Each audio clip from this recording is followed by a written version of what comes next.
नमस्कार।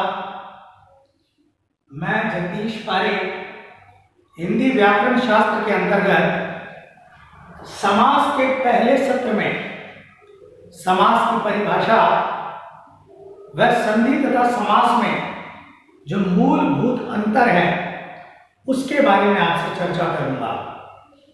समास शब्द की जो उत्पत्ति है, समास शब्द की उत्पत्ति संस्कृत में सम उपसर्ग आस धातु व धी प्रत्यय लगकर हुई है। सम उपसर्ग हो गया, आस धातु हो गई, घी प्रत्यय हो गया, और जब ये एक साथ मिल गए समास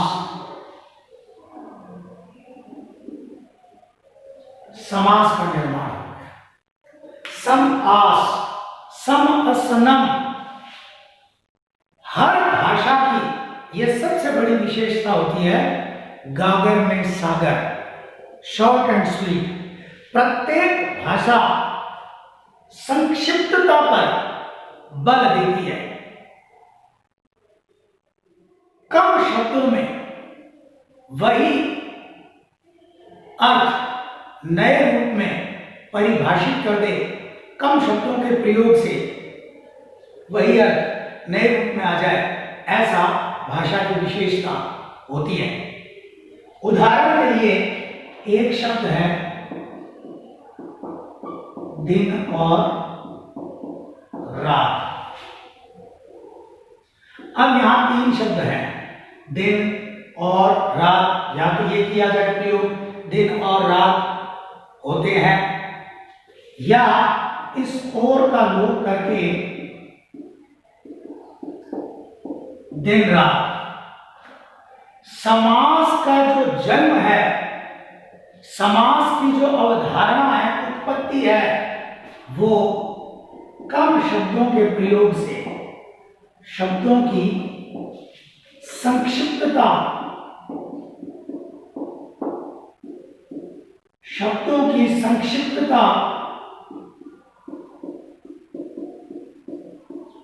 के कारण समास का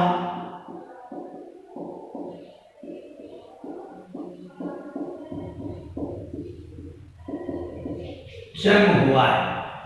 शब्द को संक्षिप्त करना एक तो तरीका है दिन रात, या एक तरीका है एक शब्द है और उसी शब्द के किसी नवीन अर्थ को ग्रहण कर लिया जाए। जैसे तीसरे अर्थ लंबोदर, तो लंबोदर का एक अर्थ हम यहां निकाल सकते हैं गणेश, जबकि लंबा और उदर में वह अर्थ नहीं है। सम धन आस धन घ्री समास शब्दों को संक्षिप्त करने की जो प्रक्रिया है वह समास कहलाती है। मैं यहां वर्णों की बात नहीं कर रहा, शब्दों की बात कर रहा हूं। और सम धन पास, यहां एक और स्थिति हमारे सामने आ जाएगी। सम धन आस धन घ्री और सम धन पास, अर्थात शब्दों को पास पास बिठाना। सम धन पास, यहां पे पास पास बिठाना। किसको पास पास किसको बिठाएंगे? शब्दों को। तो सिद्धांत इसका जो बना, शब्दों को पास पास बिठाने की प्रक्रिया शब्दों को पास पास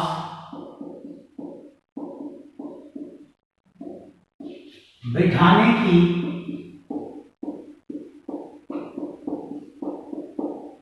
प्रक्रिया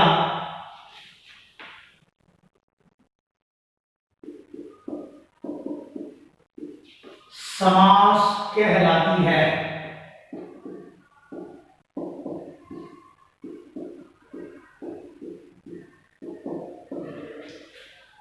शब्दों को पास पास बिठाने की जो प्रक्रिया है, जैसे दिन रात में और का लोप कर दिया, लंबा है उधर जिसका, दो अथवा दो से अधिक शब्द, दो अथवा दो से अधिक शब्द जब आपसी प्रत्ययों का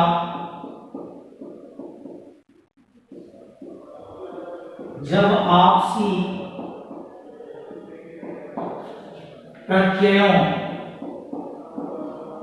दूसरे शब्दों में गति शब्दों का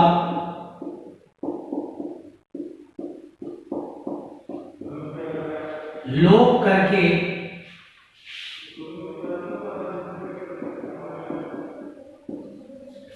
पास पास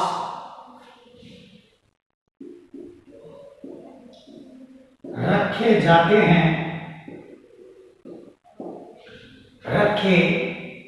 जाते हैं तो वह पद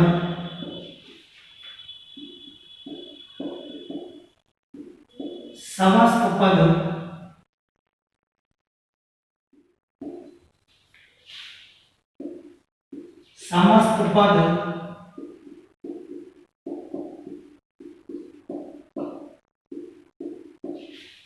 सामासिक पद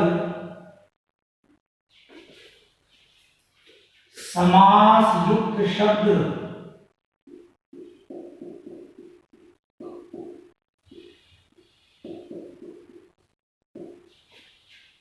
कहलाता है।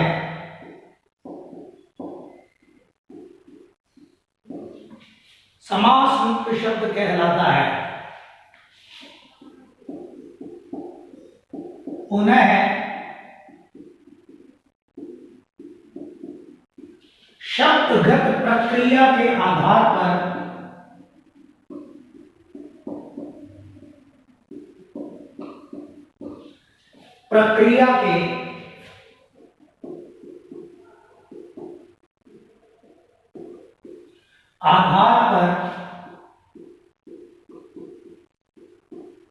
उनको अलग अलग करने की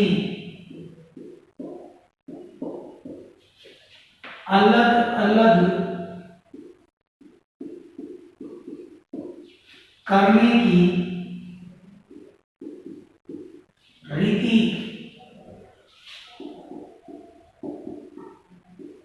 समास विग्रह कहलाती है।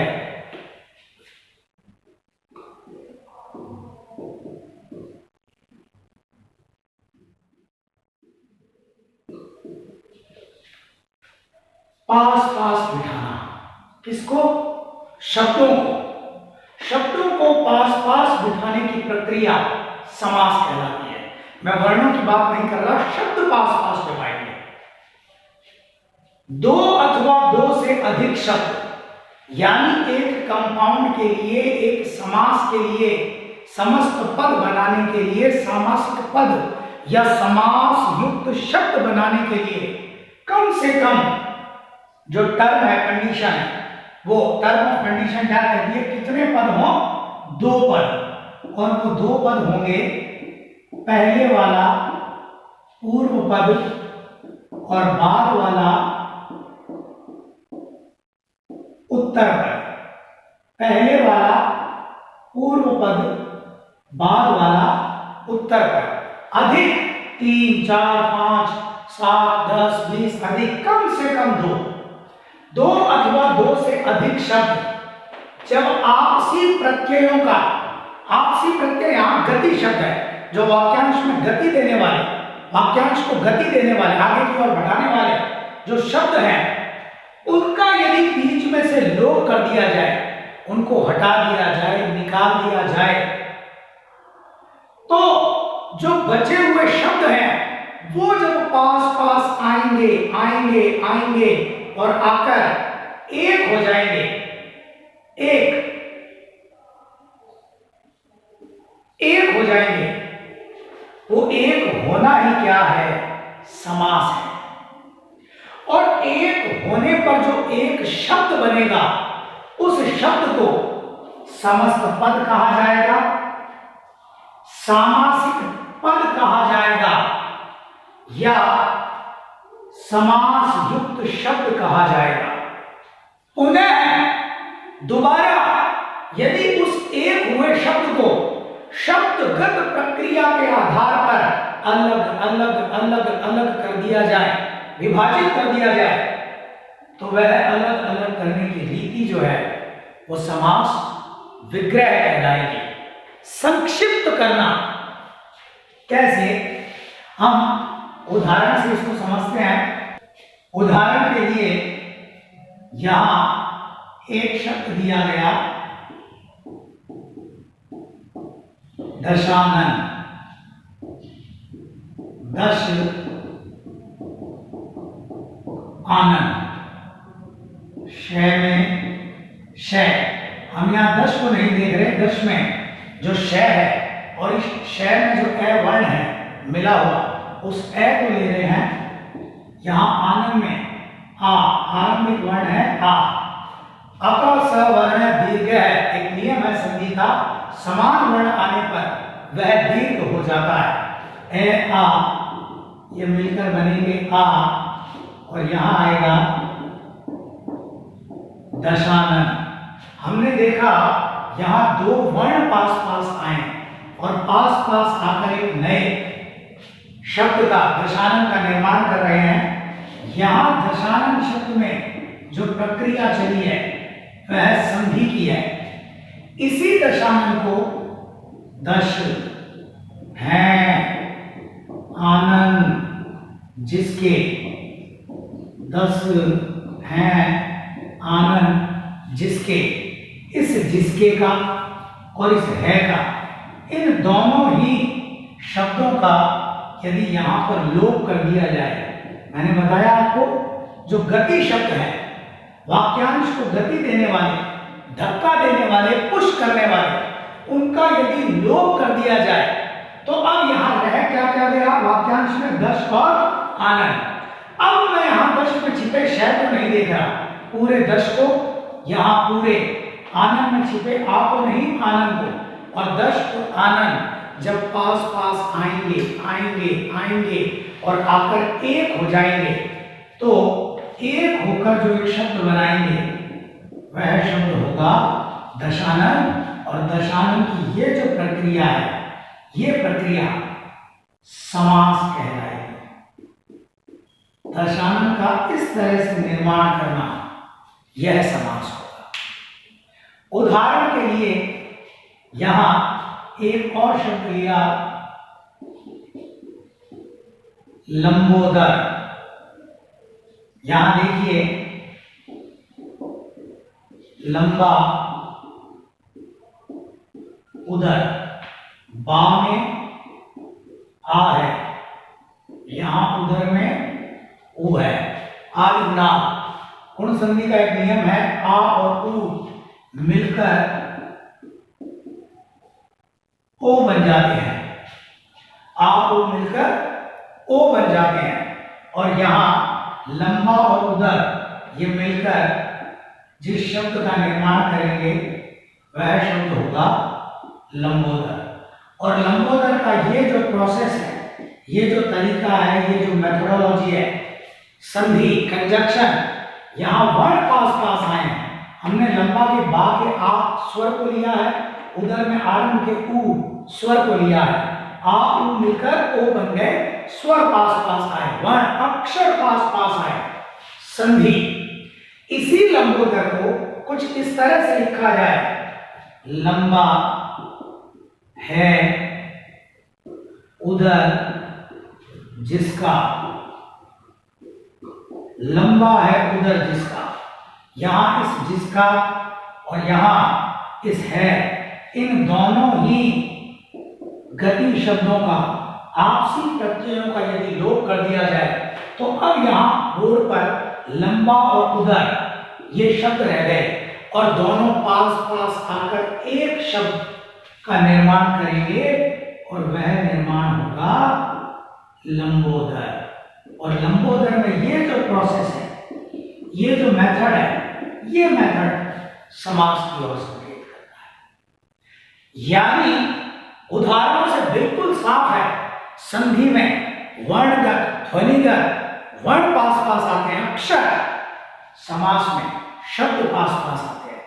एक ध्वनि के स्तर के परिवर्तन की प्रक्रिया है, एक शब्दों के स्तर के परिवर्तन की प्रक्रिया है। उदाहरण विद्या और आलय, विद्या और आलय। यहां देखिए, विद्या में या का आ, आलय का आ समान वर्ण है और मिलकर जिसका निर्माण करेंगे आ, और एक शब्द बनेगा, वह शब्द होगा विद्यालय। विद्यालय संधि है, यहां वर्ण पास पास आए हैं और इसी विद्यालय को विद्या के लिए आलय, विद्या के लिए आलय, कुछ इस तरह से लिख दिया जाए,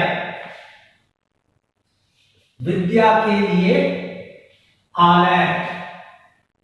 और यहां इसके लिए इन गति शब्दों का लोप कर दिया जाए तो अब यहां विद्या एक शब्द और आलय एक शब्द, और दोनों मिलकर जिस शब्द का निर्माण करेंगे वह शब्द होगा विद्यालय। और विद्यालय का ये जो तरीका है, ये तरीका समास का है। यानी समास में शब्द पास पास आएंगे, संधि में अक्षर पास पास आएंगे। लंबोदर यहां संधि भी है, समास भी है। दशानन संधि भी है, समास भी है।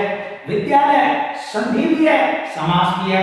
लेकिन यदि मैं लिखूं दिन रात, दिन और रात, यहां समास तो है परंतु संधि नहीं है, तो यह जरूरी नहीं है कि जहां समास हो वहां संधि भी हो।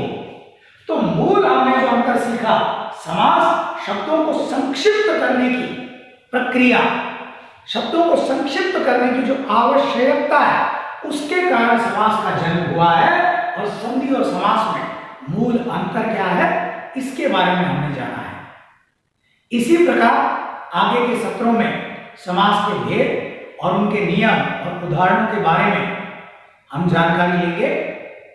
धन्यवाद।